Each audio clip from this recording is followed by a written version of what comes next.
So we're going to talk turkeys, man. Yeah, I got some notes here.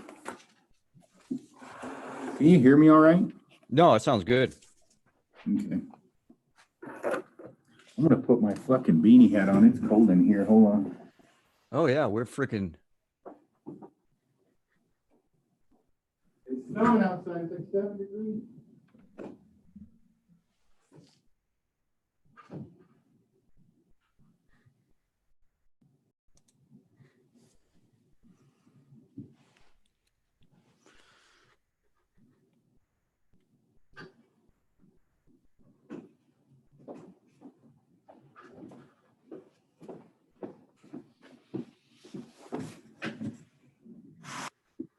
I don't know if you can see this.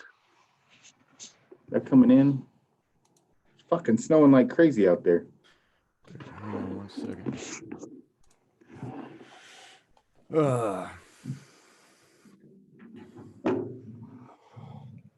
It's not too bad here. It's going to be nice. It was like 19 this morning though. Yeah, it was like -9 at my house. No shit. Yeah, it was That's colder awesome. than a well digger's ass in January. It's awesome. So are you gonna try and do live? Oh, we are actually on YouTube live. Oh, you could have told me that. I could have said something stupid.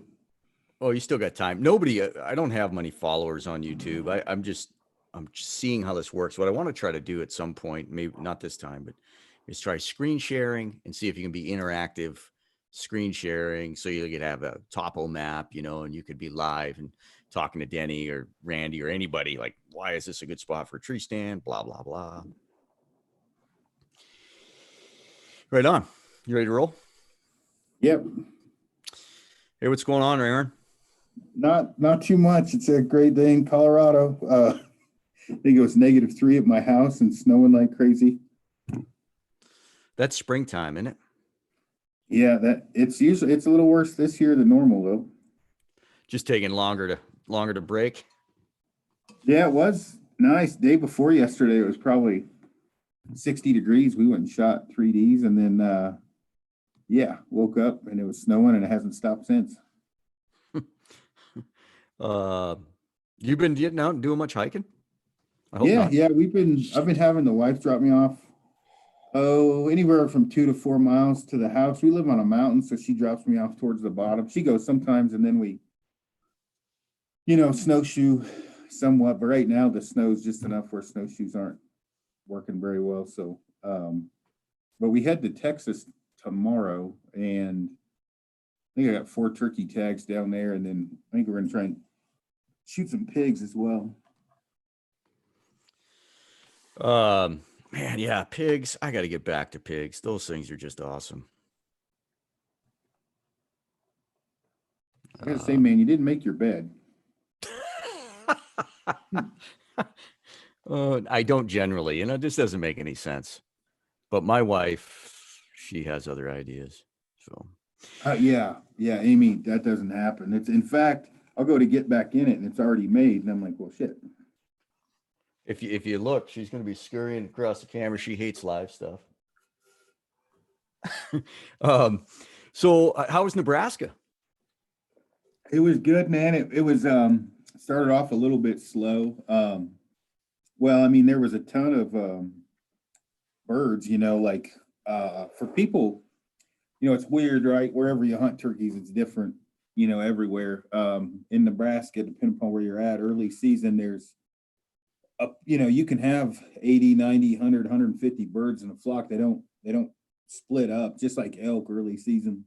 And that's what we were faced with there. And it's funny, last year when Jake and I went, we packed in a bunch of decoys, and we had posted a photo. I had a 8,000 cubic inch pack, and of course, the monkey section dives in. All I need is a slate call and 1 decoy.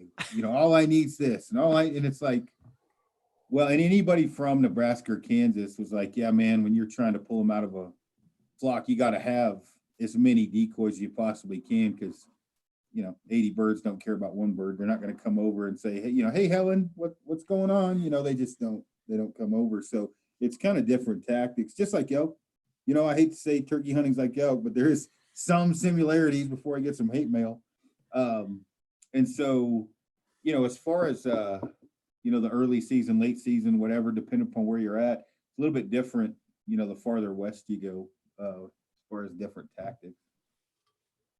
When does that season open? I mean, man, it seems like it's super early. March 25th for bow season in Nebraska. Wow. And Yeah, you're hunting big ag land. Those are big flocks, right? They're all yeah, and flocked that's up. what it is. It's big ag land, and then they drop into these timbered bottoms. And that's what we focused on. We were able to get, guys were asking if it was, guided, which I don't know. I've never been on a guided turkey hunt. I haven't been on very many guided hunts at all, but we just find landowners and we'll trade them, beer or money or whatever to trespass on their land. And so it's funny. I forget not everybody understands the lingo. I said, we paid a trespass fee, and people were messaging me, I can't believe you admitted that. And I'm like, well, why wouldn't I? I'm not trying to hide anything. It's private land. You got to pay the piper, you got to pay the toll road. Well, they thought I meant I got a ticket. And I'm like, well, no, I wasn't trespassing. I paid a trespass fee. I was like, you pay a guy, a couple, $300, $400, $500 or whatever, you figure it out with the landowner and he lets you come on his land. It's, you do it out here in Colorado too. I mean, it's just sometimes, for elk, you'll pay just to cross, right? Like guys will charge you to cross their land to get on national forest or whatever. So that's what we did. We found a guy last year, Jake did, and we just paid a trespass fee and went out there. But Jake killed 2 the first day. Amy killed 1 the first day. Amy's was spot and stock, and then Jake's were out of a blind. He shot 2 at one time, but not at one time, but 2 about 30 seconds apart. And then I didn't shoot mine till, in fact, you were messaging me, giving me crap. I think I shot mine on day 3 and 4 or 2 and 3. I shot one afternoon and then the next one the next morning. And I wish there was film. I had 150 birds come by me. It was crazy. First off, I think it was like day 9 and 10. You were down there for, how do you think, you get any hate mail from these guys down in Tennessee and Louisiana and, where they hunt for weeks to kill one bird and you're I know, but I'm sure laying waste like ethnic cleansing. Well, last year I shot 3 birds at one time in one day in Texas, and that was literally just like, hey, can we hunt here? And it with the turkeys in when you go down in like Georgia, Tennessee, Alabama, it's or like Pennsylvania, you have to be a really good turkey hunter. I am not, and I can shoot relatively okay and I can call okay, but if I had to put that much effort into shooting a turkey, I'd probably go hiking. Because it's just, I mean, they're fun to hunt, but I've hunted them on public land here in Colorado and killed a few, and it can be tough hunting here. It can be super easy here too, depending upon where you're at. But I've hunted like the full TV show, run and gun, owl hooter, crow call, following them, and yeah, we just set up a blind and some decoys, and eventually some snacks. I've seen lots of snacks, and a heater, and they'll eventually come by you. It's a different style of hunting, and I mean, we move the blinds if we need to, of course, and obviously if out here we can pattern the roost and the feed a little bit easier, so we know if it's ag land, especially if there's feedlots and cattle, they're going to be wandering through all over the place. And so, there's a decent idea they're heading to ag land at some point. So if you can figure out where they're heading in early season, you're just sitting and waiting. They're not coming to calls so well. And later on, yeah, it's awesome. You'll get 4 or 5 birds coming in at one time. It is truly unfair for guys that actually have to go hunt one bird. And it might help though if you throw out terms like got this one down in the holler, we're up on the ridge with lots of acorns. Guys like, hey, you should come out and hunt a real bird, and I'm like, no, I don't want to. I like hunting dumb turkeys.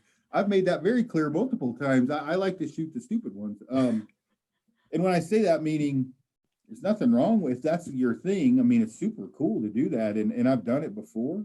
Um, I just it's expensive. It's a long ways. It's an 18 to 24 pound bird, and I love hunting turkeys. I just love hunting the ones that are really easy to kill. And if I was into it more, I'd probably travel a little bit more. And by all means, I've hunted some areas that are really difficult in Missouri and in Minnesota. Um, and I mean, that's when I lived there, so it made more sense. Like it's pretty hard for me to travel across 6 states to go hunt a turkey. As fun as it is, But When you can find them at the grocery store, all wrapped up. I get made fun of. Ryan Avery, he's a Coeur d'Alene boy. I've never been called gay in so many ways about hunting turkeys than by him. It's bad. We kind of got similar turkeys, the fishing game, like they'll have to go to somebody's farm and shotgun like 100 of them because of complaints. And it literally, they'll go in a shotgun that many birds to get them out of a feedlot or something. But we'll have a few that run up in the mountains. I've got one of the spots that I whitetail hunt. They're actually dispersed and they're in the mountains. And man, there ain't anything funner than having a kid and chasing turkeys. Not sitting in a blind. You're moving and setting up and calling them in. And yeah, it is fun, but it's not my go-to thing for sure.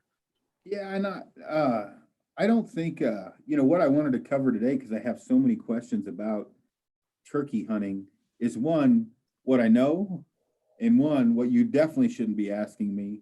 And then some of the different failures I've run into, because I've been lucky enough, I have shot a ton of turkeys, and guys occasionally will be like, "Oh, you've really gotten into turkey hunting lately," and I'll shoot them a photo of '09, and with a bunch of turkeys. It's not my, for example, I don't give coaching for archery much, and I don't give calling classes on elk much. There's other people way better at that. But what I have learned is like decoy setups, ground blind issues, broadhead issues, some of the different trials and tribulations throughout the course of time of a green turkey hunter, because even though it's kind of like whitetail hunting, even though I've shot a ton of whitetails, I am by no means a guy that you want to say, "Hey, here's my 400 acres. How should I set this up?" I'd be like, "I don't know, because I just do what I'm told." Same with No, but when turkey. you get it set up, I'll come sit there. Yes, that is exactly right. And with turkeys, it's no different. If a guy like a really good turkey hunter comes out to hunt elk, if he's giving advice the next year, I probably wouldn't listen to him. And I just I've always been fortunate enough to have good enough land, and I can call good enough to make it happen. And one of the things, like ground blinds, what ground blind do you use? And I always kind of make the comment, what's really big and on sale? And that is no lie. If you're shooting a recurve, you're going to need a fairly tall blind, 68 inches at a minimum, but I try to go 6 foot. The height of the window is extremely important. I like the triangle corner windows or the vertical corner windows where they kind of go top to bottom. The other thing too, with ground blinds, not all blinds are made the same. If you buy a cheap blind, you're going to get the durability of a cheap blind. One of the things though is get rid of if you're going to leave it up for a while or even overnight in the wind, the stakes that come with it, just shit can those. It'll blow away. I have literally, Jake and I were talking about, probably lost at least 6 to 7 ground blinds to the wind god, or one stake held. So it literally just bouncing in circles, getting shredded. So we get those cheap, big tent stakes that are, 8 inches long. They got a plastic end, silver. They're made for putting like a wall tent. I've used those MSR groundhogs because I had them at the house and grabbed those. But you want to stake the guy outlines real tight on to keep the hubs out on those, or you're going to be in deep trouble for wind. And then the windows, like I said, you really want to make sure the window height and your chair height is you're going to clear it. Amy shot the blind last year. She actually shot a wood blind this year.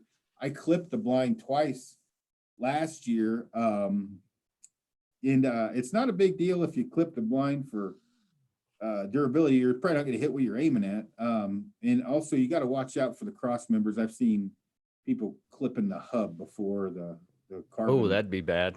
Rods. Yeah, Amy shot it last year. We got her duct taped up. It was her first time turkey hunting.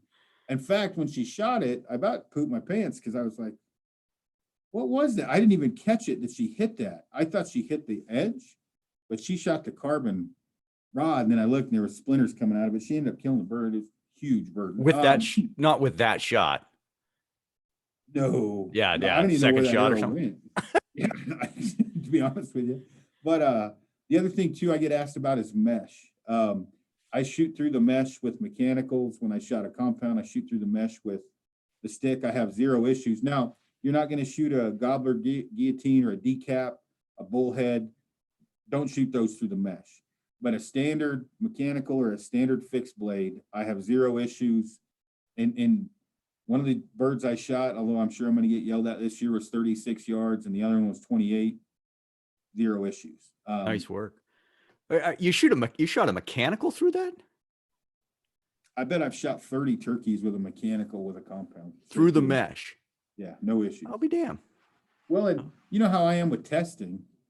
It's tested. I tested. I mean, I was worried because I'm like, it'll open, and maybe some broadheads would, but all the mechanicals I tested, they didn't open. And out to 40 yards, zero issues with point of impact. Now, you got to understand,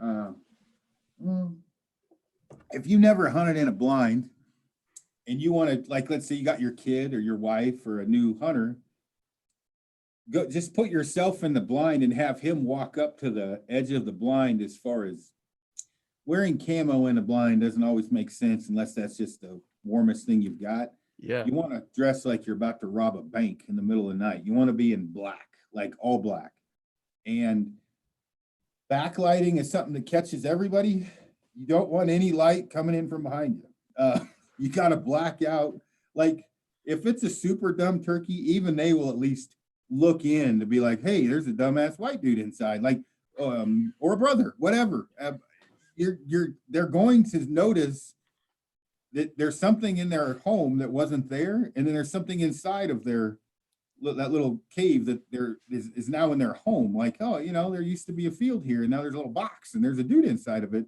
So to get a big bird to come in, you really have to focus on blacking out everything behind you and trying to just keep one section of one window open. Or if you have the front, open on your blind, the back and the sides are closed. Now, it's not as important the dumber the bird you get, just like anything. But you get, even Nebraska birds that are dumb, you get a big old, rope dragging the ground beard. They're probably not coming into that blind if you're in there moving around. Like the first time looking around, seeing if they're coming, don't do that. They're going to see you. Turkeys have good vision and they can see color. So you got this big white face, right? And it's moving around, looking out windows. That's bad, right? I mean, they're going to catch you. So you want to make sure and keep that blind blacked out, and the mesh is just another camouflage factor. It's harder for them to see through that mesh. I mess around. I have a blind that I set up, and I mess around with it a little bit for turkeys. One thing that aggravates the hell out of me is how do you stand your bow up, or do you stand your bow up in that thing? No, I don't. When I had a compound, they have some bow stands that work kind of. The thing is, like with those bow stands, it doesn't, you can't use it with a stick bow. So with a stick bow, if it's colder weather, you can stand it on the corner. The thing is if that bird's close and you pull it off, the chance of it going is pretty good. And so if it's windy, it's just going to be making noise and probably blow down. The other thing, in antelope hunting, I've twisted a limb from it leaning against at an angle. At Really? 100 some degrees inside of a blind, you're going to twist a limb. Yeah. So you got to worry about that. I actually take all my broadhead, my arrows out. I lean them up where they're not going to slide. And so when I'm sitting there, I just put it with the quiver down so I can reach down and grab the riser. and literally just grab it right in front of me and pick it up and make sure it's clear. And that's another thing when you're talking about getting stick bow close, even though 28 and 36 yards isn't real close, you make sure you get as much out of the floor of the blind as you can moving around, because a lot of times a bird will come in one way, especially big toms when they're strutting up, and he may came to one side of the blind and he may hook around putting on a show, and you've got to open that blind window up on the other side and pivot. And if he starts again, he's got a brand new box in his home and there's some dude moving around in it and he's hearing stuff breaking, harder for it to come in. So you want to make the noise as minimal as possible. And then I try to block the light of the bottom of the blind out with my pack or whatever clothing, because light will come in from the bottom of the blind as well. So those are all things you want to take into consideration, depending upon if you got a sliding window blind or hooks. You know, there's a ton of different ones. Make sure the most, you know, when you're assessing where the turkey may come from, if you've got it locked up, you know, like Fort Knox, and then next thing you know, you're trying to unhook stuff and your bow's laying on the ground, you got broadheads over here, you want to be generally ready, because the turkeys, we set them up to try and shoot them with a stick at 8 to 10 yards, right? We're putting those decoys at 8, 10, 12 yards, maybe 15. You want to make sure those decoys are facing to the blind. A lot of guys, you'll see them facing away. The turkey's just going to circle out even farther and face that decoy. So, you know, you want to face that decoy to the blind. Now, here's something I just had happen. Those photos I just posted on Facebook, I don't know if you saw them, of all those birds coming up the hill. Oh, yeah. So I come in, I've already killed 2 birds. I come in to kill my 3rd. Jake's working. I'm like, dude, I'm going to go out and I'm walking this. You got the ag field up here, and I'm walking down the rim of the ag field and I'm just listening for gobbles, and I got a crow call. Boom, I hear them and I'm like, okay, well, they're either going to come up and roost above me or probably feed and then roost, you know, common sense. Run down, grab the blind, come back. I get my strutter out. I've got my fan out. I've got one bedded hen. I've got a Jake facing behind her. They're all facing me. And I'm like, okay, it's last year around April 6th. We were calling in birds. We're probably going to be, because early season, they don't like decoys sometimes, unless you got a pile of them. Even then, a lot of times they'll see those decoys and they bounce. So I'm thinking these decoys are going to work. So all these toms come up the hill. I'm talking ropes dragging the ground, like big, like 28, 30 pounders. They come up, I start purring a little bit, and I start clucking, and I'm like, why are they not coming? Well, my freaking tom, my strutter, the wind's blowing. It's spinning in circles like a top, right? And I couldn't see it from where I had it set, because I had decoys here and here for if they came to my left. So I've got that window shut. That thing's spinning so fast, the fan's folding over and popping back up. It's like one circle color, and it's spinning fast. I'm sure I should have had something propped it up. You know, again, I'm not a professional turkey hunter. I'm like, what the hell? So they over there, they mess around and they leave. And I'm like, so I think I hear something behind me, and I slide the window down. I look over. Sure as shit. My decoy's literally doing about 6 to 10 full circles every 5 seconds. I mean, it's cranking. And I'm like, the thing looks like it's an exorcism. It's possessed. No wonder they didn't come over. So yeah, either way, the decoys, early season, sometimes they don't work, and there'll be guys that chime in on here. So I'll be interested to see. And I think you'll notice, like in different areas, we had them, they weren't coming into the decoys where we were. And I had buddies in Missouri or wherever they were coming in and tackling them. Colorado, I had guys coming in, you know, early tackling the decoys. So we have not had in Kansas and Nebraska super early the best of luck with decoys. Sometimes they get a little skittish until they really start cranking. Yeah, I've seen that where they'll come in and thrash the decoy, and that would be awesome. But no, I think I get out what I put into it, and it's not much. You know, I got birds coming in and looking at my deeks, but they'll stay out 80 yards, and I don't know. I was taught, you know, early on to get them to the deeks to face your blind or your setup. So I was on that. And what about calling? Do you call much? I do. You know, Jake, he doesn't call much. Jake's pretty much I mean, he'll call, but he's not a big caller. Mm, I've had such good luck with calling, but it bites me too sometimes because, you know, depending on earlier season, I may call and they may not, you know, they'll come in and see those decoys and then they'll kind of bounce out where Jake will just sit there and they may see those decoys and just slowly come in.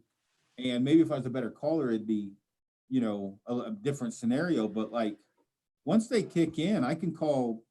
I mean, they come in. I mean, they're flying in. And this, the one bird that I killed, my first one, you know, I have a box call and I have two slate calls. Well, mm, one's an actual slate call and one's like a crystal, basically. One's you can use in weather or whatever. Anyway, one of them, they just make different noises. So I always looked at it again, like elk hunting. If I'm trying to make a lot of noises, different noises, I'll hit this one slate call and the other, and then the box call. The box call I use a lot too. It's real raspy. It's a lynch. When they first kick in, they can't resist that lynch call. Once they start cranking, Amy was laughing. I'd hit that thing and like six strutters would just fire off heads, just and That's she thought awesome. it was the coolest thing in the world. Well, the thing is once they get fired up, it's no different than any other animal. As they get closer, you don't, you know, you walk up and try to hook up with a chick in a bar, right? You don't like, hey, you want to go home? Follow me. And then they're like, Jesus. And then you can't call that way either, right? I mean, it's no elk are the same way. It's like Wait a minute. When I was, yeah, so when I was 18, that worked. yeah, no kidding. Well, I try to explain it to people like when you're trying to put the moves on somebody, you're right. Once you get to that, you know, final where you're closing the red zone, you don't want to stop when you're like on the 6 yard line and be like, hey, follow me. Well, you see guys call like that, right? And they're you know, you're purring and they're coming in, and all of a sudden you grab that box call and they're 16 yards out, and you're like, rah, rah, rah, and they're like, what the hell just happened? And they'll blow out. Elk do the same thing. Now, there's certain scenarios that are obviously different. Well, the closer they get, I'll just start to purr, and the purring, like with moose, right? You get a moose when he's going step for step. Don't call. Don't do shit. He's coming. You get a guy calling back to that moose is going to think crazy ex-girlfriend. He's going to bounce.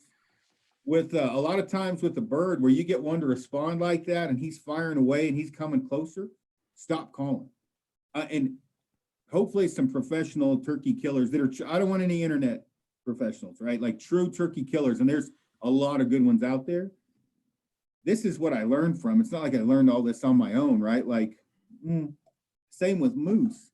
When that bird and that moose, whatever, when he's coming in step for step and he's coming. You don't need to screw it up. He's already committed. When that bird's firing away coming in, there's no need to keep calling, right? He's coming. Now there's other times where you'll see him milling around and look or whatever. You have to entice him a little bit more.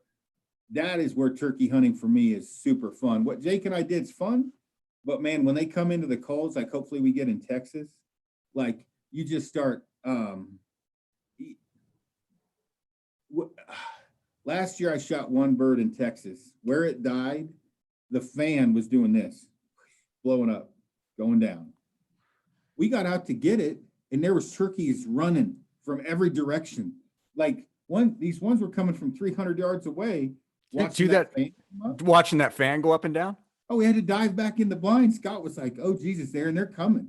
Well, when you get a response like that, and you've killed enough elk, you know when one's coming to eat your Snickers. Yeah. I mean, there's a certain lingo and a rapport you have with every animal when you're calling them, and sometimes you just get lucky, and they come right. You just throw a bunch of stuff at them and hope for the best. When you try to kill a big tom, an old mature tom, generally you're not going to get away with just throwing everything at them. You're going to have some common sense behind the birds. And again, at a distance, I hit the box call. And usually when you hit the box call, I try to hit 3 to 5 in a row. And it's just like, hey, hey, hey. And then they go silent and they're listening for a gobble. They wait a little while and I'll hit it again. Generally, that's what I'm doing. I'm a hen and I'm yelping. And when I hear that reply, generally you're going to hear it again closer and you know he's coming and you don't want to go too crazy with that calling. You just want him to keep coming. That you don't, if you got a decoys and a blind and everything, if you're trying to do it on the ground, you really don't want him to know exactly where you're at first. And then once you see him come up, like again, I'm going to lower down my calling. And again, there's going to be guys that hop on here and know way more than me, and it'll be interesting to have, you know, what they have to say. But the worst thing that I've ever seen happen, including for me, is you get excited and it's coming in, you grab that box call and you're like, bam, bam, bam, and he's like, and it's no different if you're trying to pick up a chick. I mean, I try to tell that to guys all the time when I'm and I don't teach calling much, but when you call elk, when you know that bull's coming in, you know you can get away with just about anything. He's screaming and you're hitting an estrus call, he's coming. But if you're trying to entice him in and he gets close and all of a sudden you take a Primos call out of people know, a hyper lip single or double, and you just, you know, he's 30 yards out and you're like, nah, nah. He's not in the mood yet. You're trying to get him in the mood. He's gonna be like, Jesus, that chick's crazy. He's probably gonna take off. But you know, when you're hooking up with a chick and you know you can get away with just about anything, that's no different than calling turkeys or elk. You can throw in a little bit more, but generally, if you do that, they're going to bounce. You know, I got a buddy that's from Missouri, grew up killing turkeys with a bow, and we're talking real turkeys, right? Real smart stuff. He was always big on setting up in the brushy stuff, and it's kind of like, to me, it's kind of like elk hunting. It's easy to get, well, it's not easy, but they're more likely to get in range when they're looking for something, as opposed to what you do, or you know what I kind of do is, you know, setting out in these big opens where they can see, right? So he's killing them, you know, years ago, like laying in the brush, calling, no deeks, and the toms are coming, you know, searching. Oh yeah, and those guys are, that's who you, those are the masters, right? I mean, Brian Broderick from Alabama, Day 6 Brian. Yeah. He's killed so many, it's not fun for him anymore. That dude can call, voice call with his mouth, like meaning no diaphragm, no nothing. Really? I mean, those are actually turkey hunters. I'm more of a turkey killer, right? They know what they're doing. We're running around all over Alabama, poison ivy everywhere, snakes and shit, trying to kill a bird. And like, now keep in mind, I don't know how many turkeys I've killed, but it's 40 or 50. I still don't know what I'm doing, right? I've still got a decent idea, but nothing spectacular.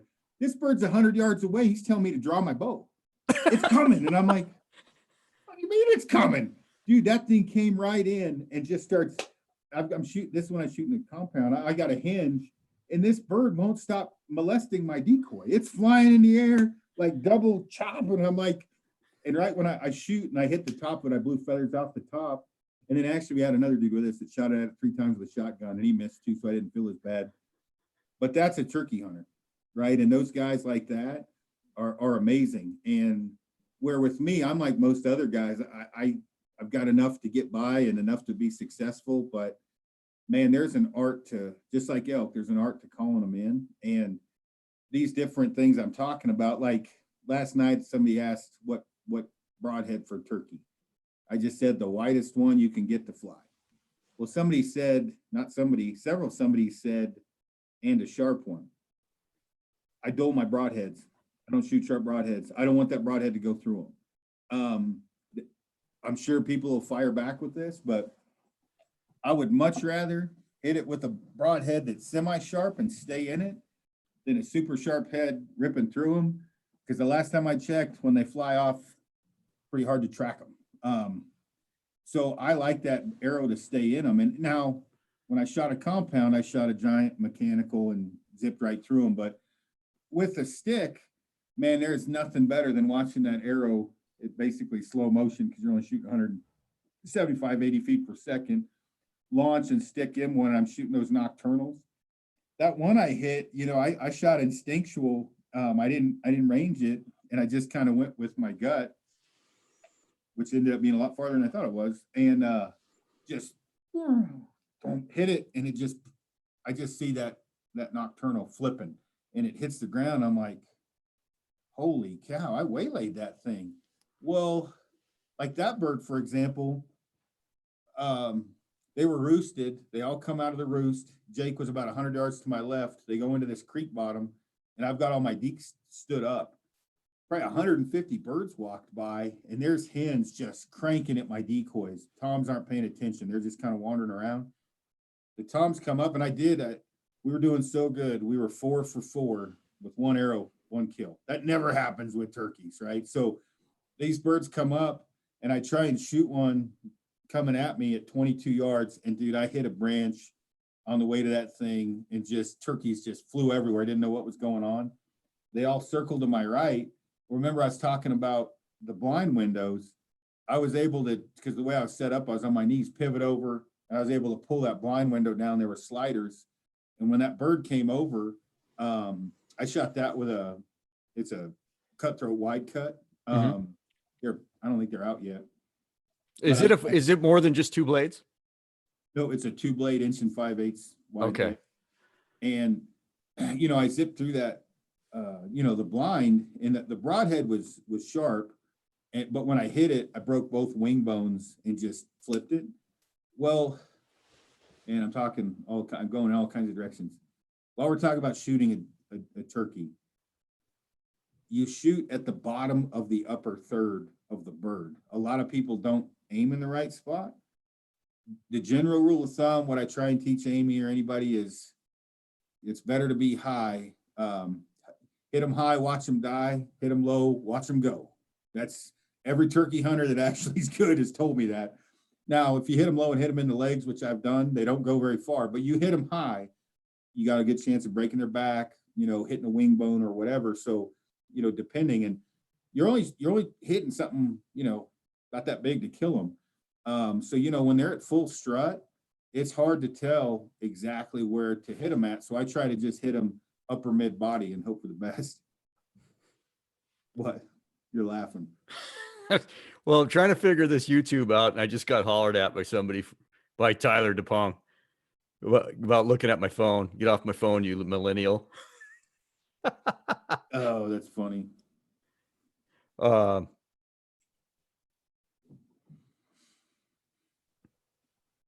He was messaging me a minute ago. So when you shoot, you say that the bottom part of the top third. Are you like wing butt in front of the legs? What about left to right, front to back? I try to simplify it with most people. Just go up the leg so you don't get too confused. Yeah. There's great turkey anatomy videos on YouTube and stuff, or you can Google it.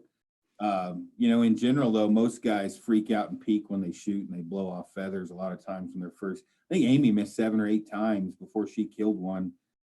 She never hunted. So trying to talk to her about adrenaline, and then they're not stopping, and these birds were cranking pretty good. So they're strutting up and gobbling like crazy. She's shitting her pants, right? She never, 8 birds flying around in front, hammering this decoy, and she's winging arrows all over Hell's Half Acre.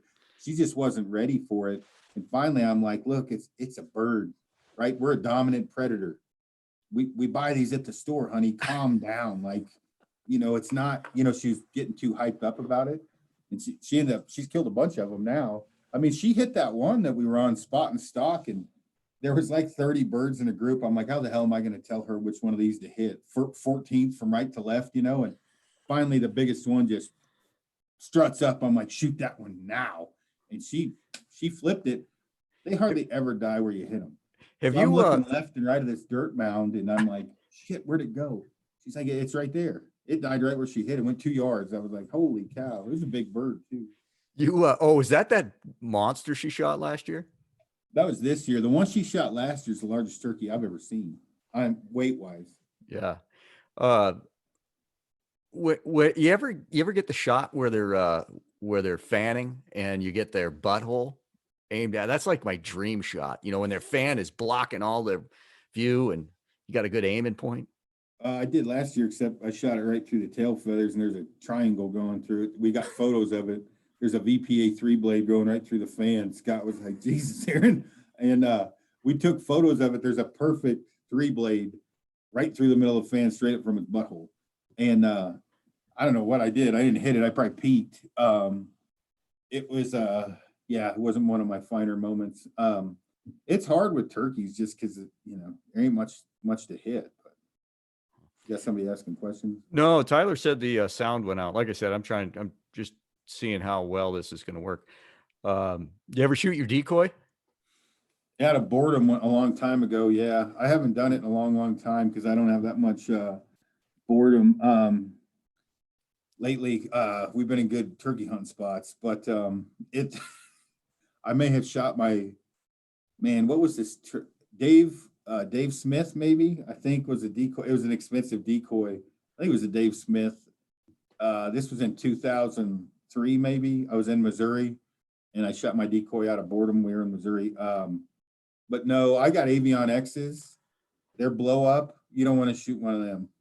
They don't blow back up. So I don't shoot Avion X's. I shot a deke one time. It's kind of a long drawn out story, but I was leading a bird and you're locked on leading him. He's getting excited.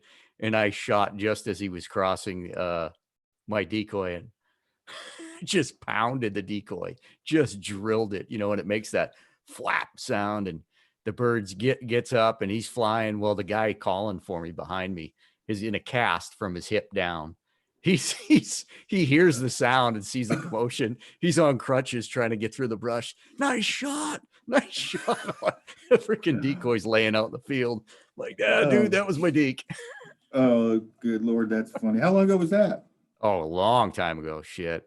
Yeah, they're just evolving. I was probably late 90s. Yeah, late 90s. Yeah, It used to be coveted. Turkeys used to be coveted in Idaho. Like you had to draw tags. Now they're a pestilence. Yeah, that's what Avery said. There are quite a few of them in different areas all over the place. I got a call. I'm not sure I should say this. I better not. Yeah, they gun them down a lot. I've heard that. The in like Kansas and Nebraska, like I was supposed to go with Chris Rowe, but with this Rowe Hunting Resources, as I just jammed 20 pieces of gum in my mouth.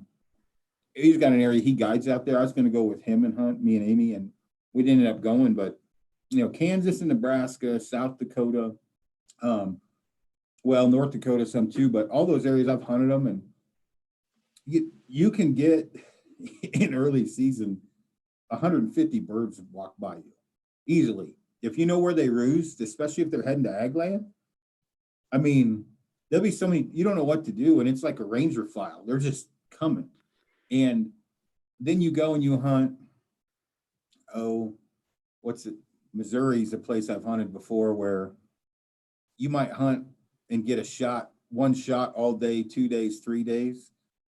Well, we're seeing 100 birds a day where we hunt, so we're pretty spoiled. It's a lot different. Hunting mountain birds is like that though. Like I hiked in 5.5 miles. I was going to take Amy in there, and it's a kind of a fishing turkey hunt trip. If they're in there, you got a pretty decent chance. And I have my compound.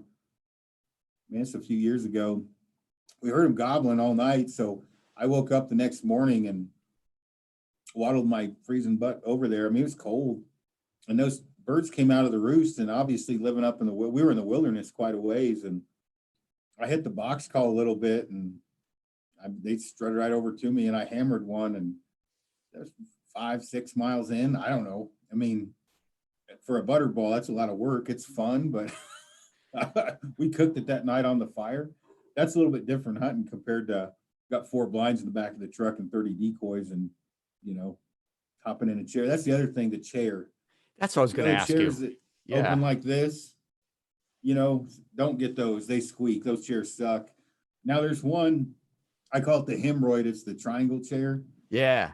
That one will give you hemorrhoids. It's just a tripod chair, but that one's super quiet. I've got another Ameristep chair that's pretty quiet, but when you get those loud chairs, especially on low windy days and you're trying to pivot to shoot, those big birds aren't dumb. I mean, they start hearing squeaking coming from a box that wasn't there the day before. They're probably not going to hang out. Well, I got like a $6 tripod chair. I see that you can get them like $200 freaking chairs. Like, holy crap. It's pretty amazing. As I say that, I think I dropped every bit of $250 on decoys. You kind of like duck hunters.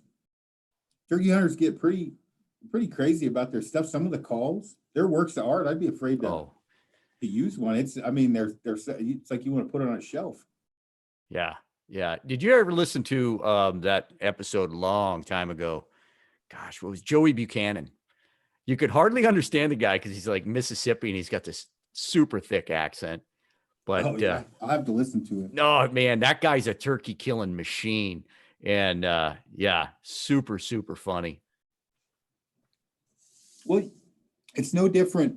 I was talking, Rogan had talked about get me on his podcast when the COVID thing lifts, and a couple of my buddies were like, you got to talk to him about I think he made a comment at one point in time about, giving away spots. He didn't see there's that big of a deal on private land, guys stealing your spots.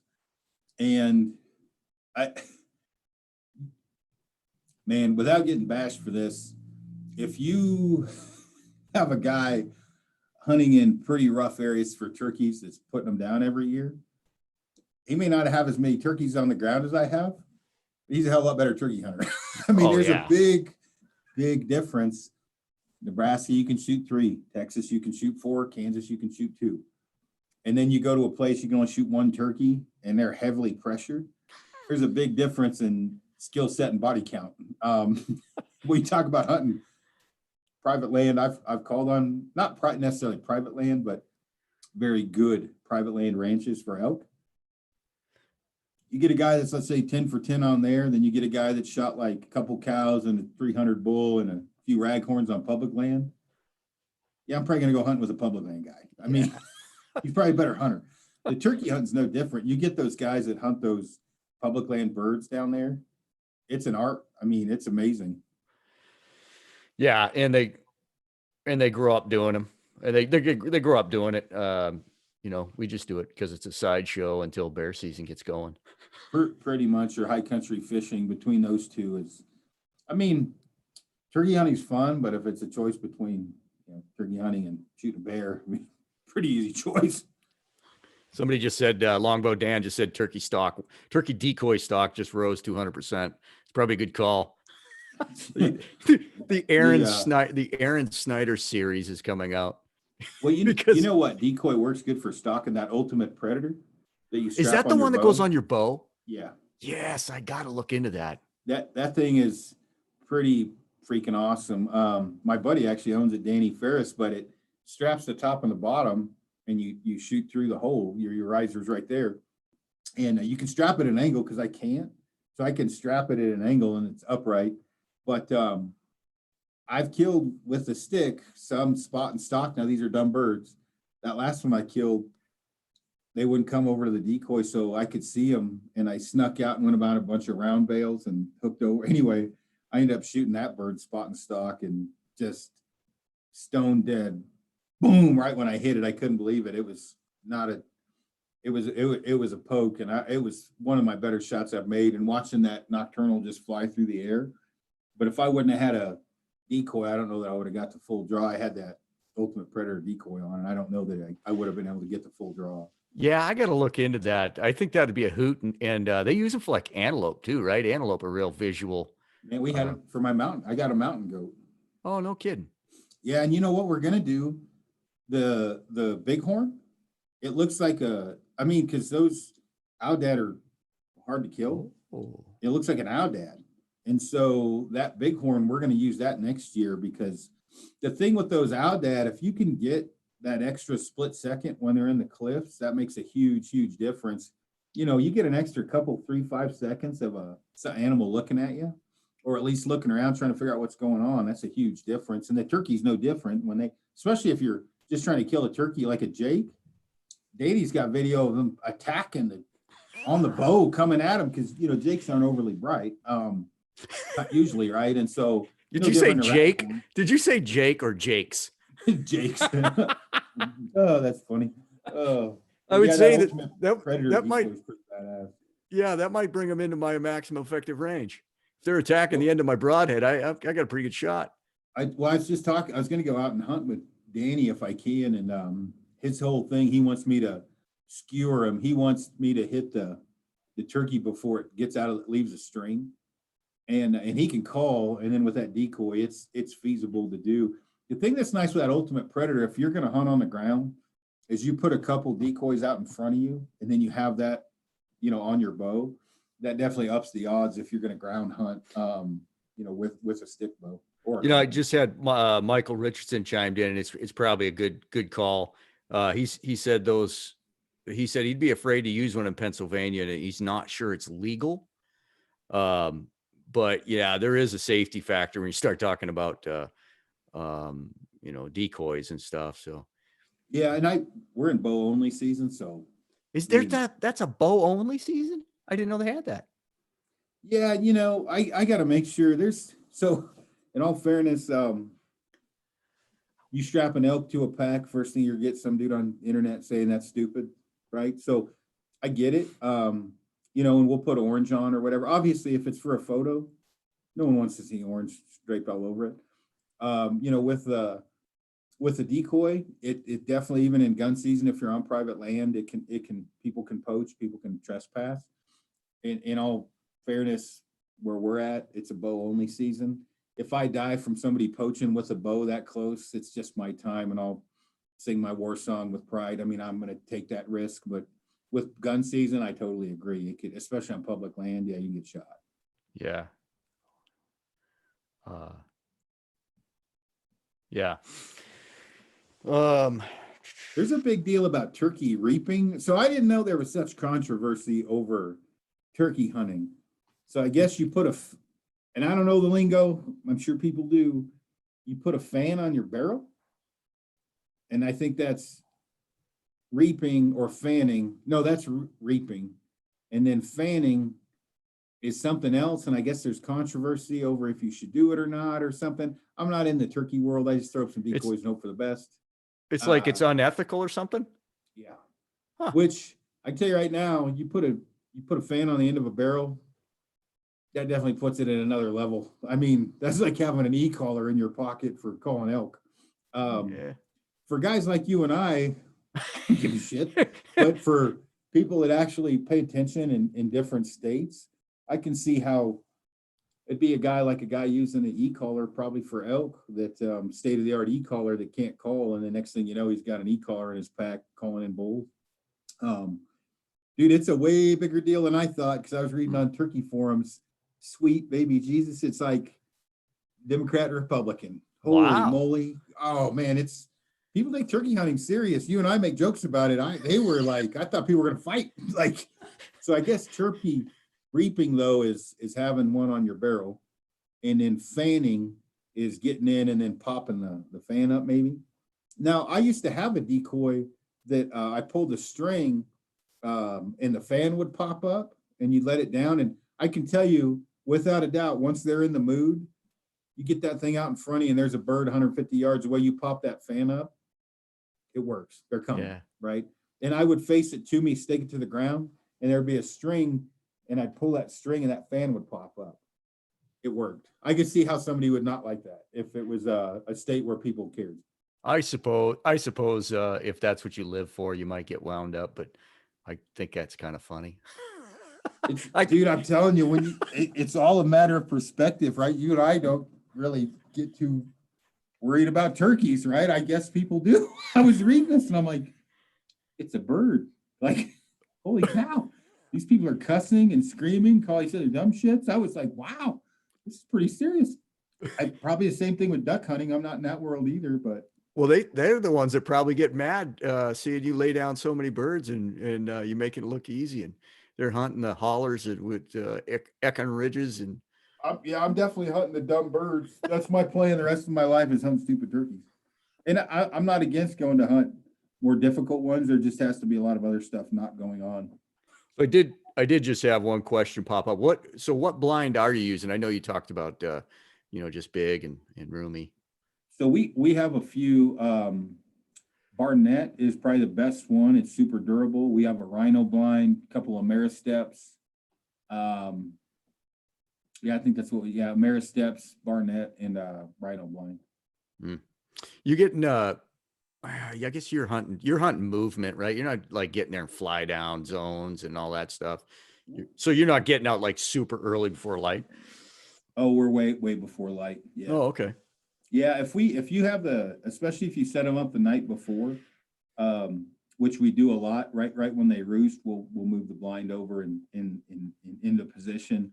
We come in way before, try to get in half an hour before legal shooting light, if not a little bit better. And then once they pitch out, we'll kind of decide from there later in the season that once they pitch out and they're on the ground, give it a few minutes, I'll start calling.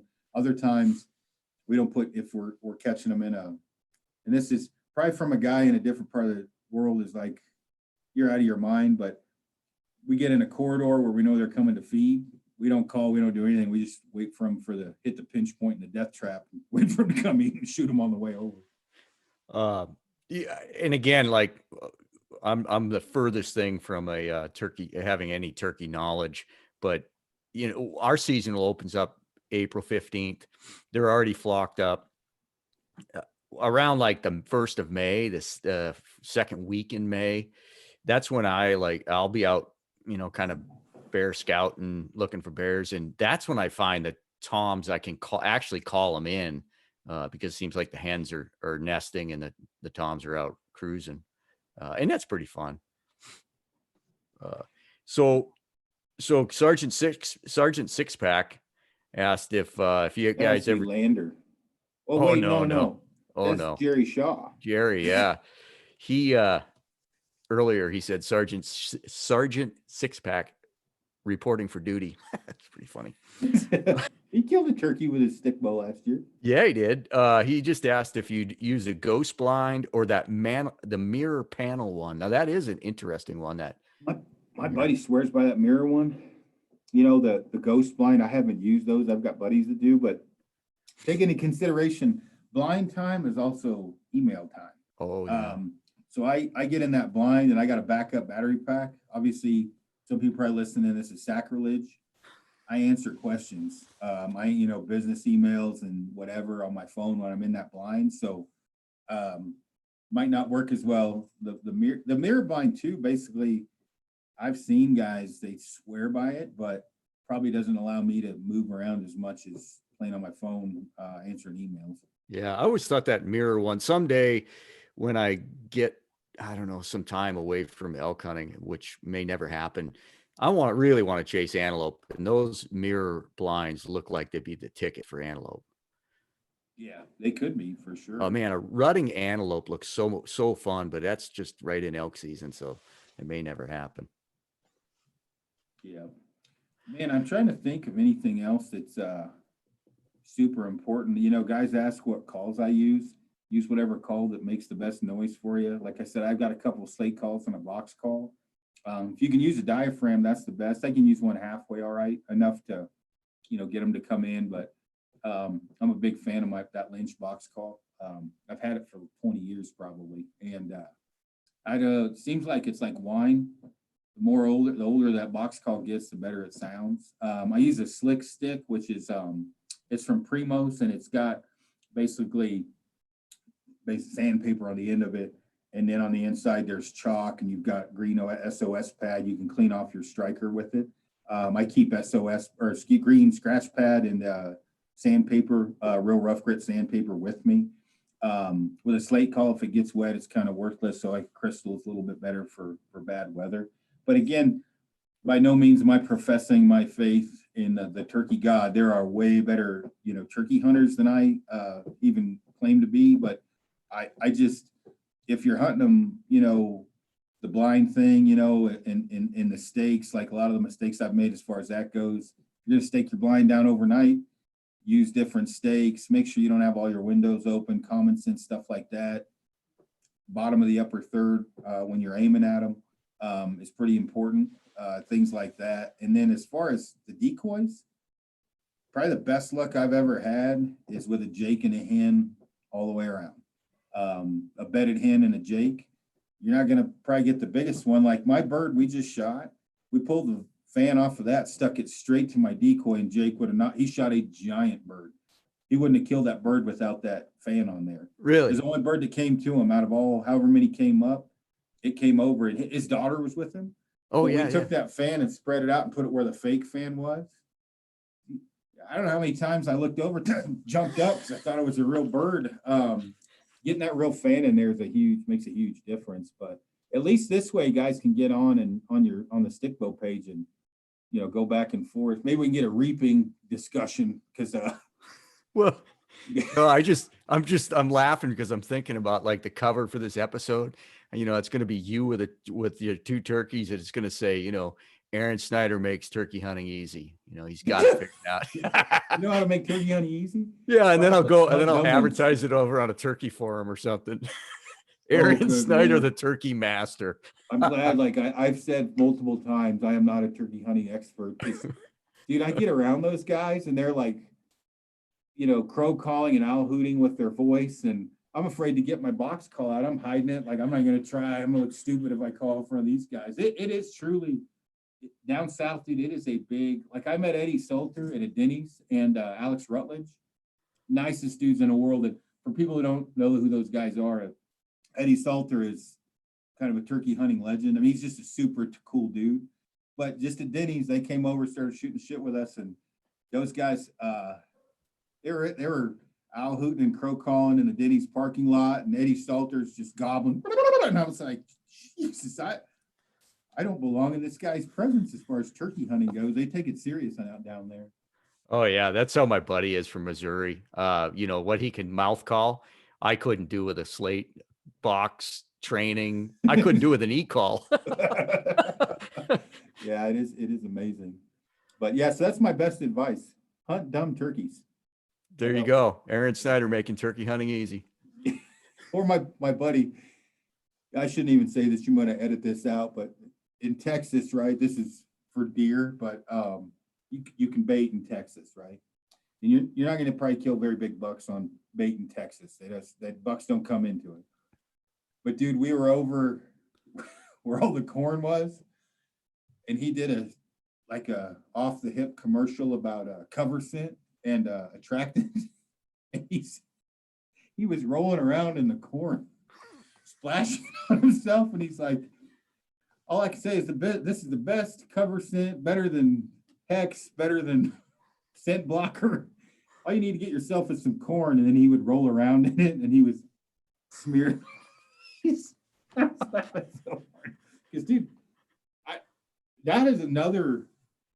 In Texas, you just have corn, right? That's how it is, and that gets people riled up. I mean, hunt another dumb animal, and I can tell you right now, animals coming to corn on land that's heavily hunted aren't dumb. They're hard to kill. Tim King, he talked about it. I can tell you, I have seen gifted killers go to high fenced hunt ranches and get their asses handed to them because those deer. I'm not saying I agree with. I've never hunted a high fenced ranch. I wouldn't give a shit if I did. I just never have. When think as a human, you're stuck in a fence, right? 4,000 acres, 2,000 acres. Your food source is handed to you, and you've gotten shot at it before. You're not just strolling in there like you're walking into freaking Wendy's, right? My buddy filmed this one deer. I don't think that deer, he looked like Carlos Hathcock when he took out that kernel. We're talking inches every minute. Like, and I'm like, dude, that's not even fun. And so I'm not advocating high fence hunt ranches or anything. I don't care. I'm just saying in perspective, you start feeding an animal.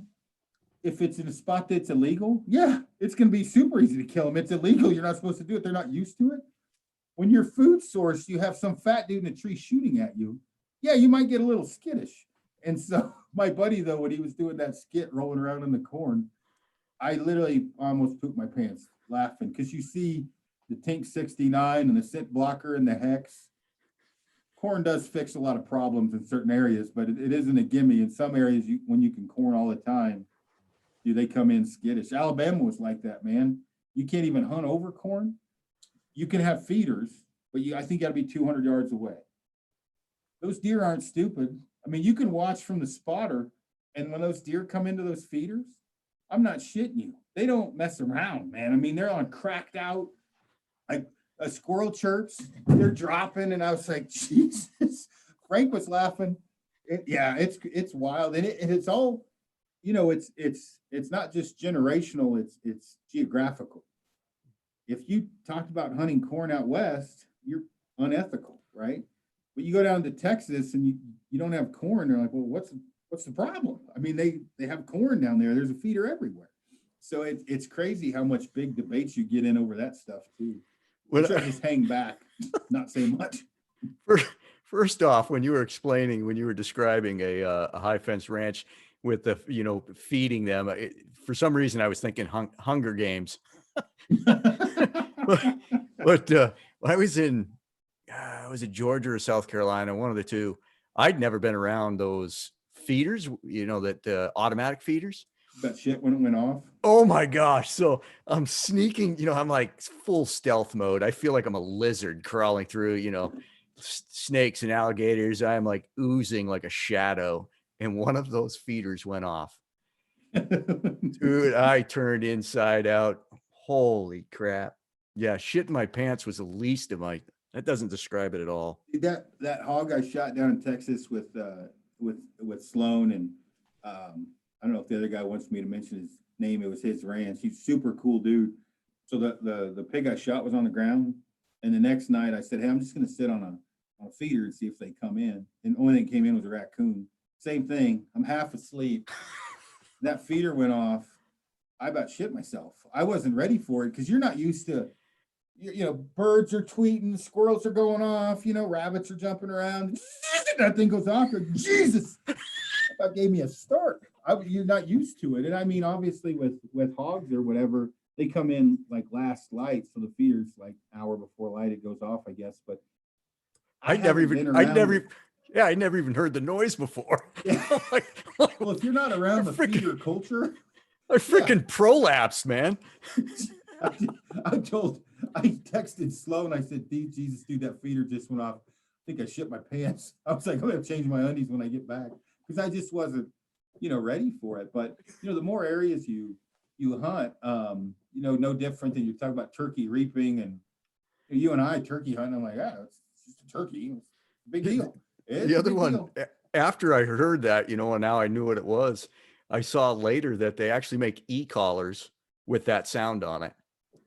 Oh, do they? Yeah. I guess that makes sense because it's like a dinner bell.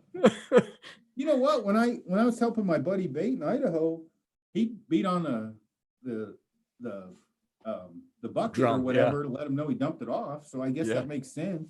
Just to be clear, you're talking bears. We don't need to go. Get people excited. Bears. I did have. I think I talked about it one time, a long time ago on a podcast.